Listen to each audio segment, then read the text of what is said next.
Welcome to this Advent devotional series. This is day 11 of our series. I am Reverend Lester Spees, and I have the privilege of serving as pastor at Memorial Lutheran Church in Glendale, Wisconsin. During this Advent season, I will be reflecting on some tough questions that come from Scripture and on some sacred spaces that have helped me to respond to those tough questions. Thank you for joining me in this journey. This devotion is for Wednesday, November 7, 2022. And our tough question comes from Ecclesiastes chapter 1, verse 3. What do people gain from all of the toil at which they toil under the sun? Growing up on a farm had its share of challenges. For those unfamiliar with the lifestyle, it is filled with a lot of hard work and, at least from my perspective as a child, relatively few rewards. I think my parents had pity for me at an early age. For that, I was and continue to be grateful. There was a certain recognition in the family that I was not going to stay on the farm forever. So, learning all of the intricate details of planting crops, repairing trucks, operating tractors, feeding the animals, fixing the fences, and the like was never expected of me. However, being an assistant in carrying out all of those tasks and then some was an expectation. And it was one that I helped fill daily. I was good at doing what I was told to do when I was a child. I am less good at that as an adult. But my parents could count on me being a dutiful servant through my high school years.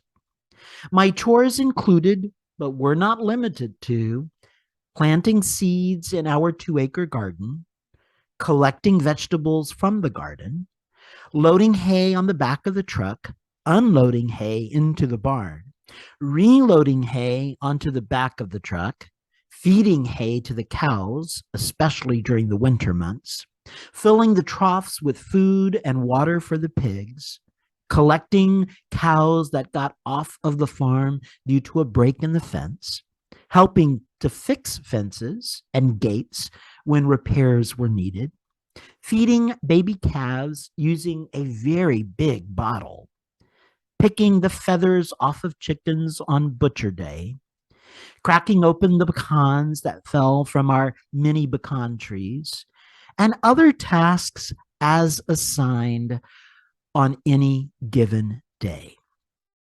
No 2 days were the same, so you never knew exactly what you might be required to complete by day's end. But every day was filled with caring for the animals and making sure that the farm was operating well.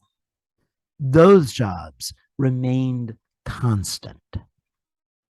On most days, the time for working ended when the sun went down. There were, of course, exceptions, times when we had to take out light to help respond to an emergency with the animals, even after it got dark. But usually we could stay in the house during the evening hours and work on homework, watch a baseball game or two, or listen to Dad playing the guitar or fiddle. We were often so busy that we didn't take time to enjoy the beauty of the farm and recognize the joy that could be found in the fruits of our labor. And this was especially true when the financial needs kept building up and the financial resources kept going down. The question of the writer from Ecclesiastes was our question too. What do people gain from all of the toil at which they toil under the sun? There were moments, however, when the workday ended a little early. Maybe it was because there were fewer tasks and or fewer surprises that we would encounter on those days. Maybe it was because a storm was gathering and we needed to escape to shelter until the storm had passed. Whatever the reason, on such days, I would often take the opportunity to sit on the steps of our back porch and look out at the farm that surrounded our home. From that porch, you got a good view of the cows, the pigs, the garden, the corn crops, the grass that would soon be hay, the pond, the barn, the bluebonnets and Indian paintbrushes, and everything else that made up the farm. From that vantage point, you could see most of the fruits of our labor, and those fruits looked pretty amazing and brought an incredible sense of satisfaction. And if you were lucky, the cats and dogs would come to join you as you enjoyed the view. The back porch was a reminder that God is indeed good, that our labor does have its share of rewards, and that we need to take time to sit for a while and enjoy the view.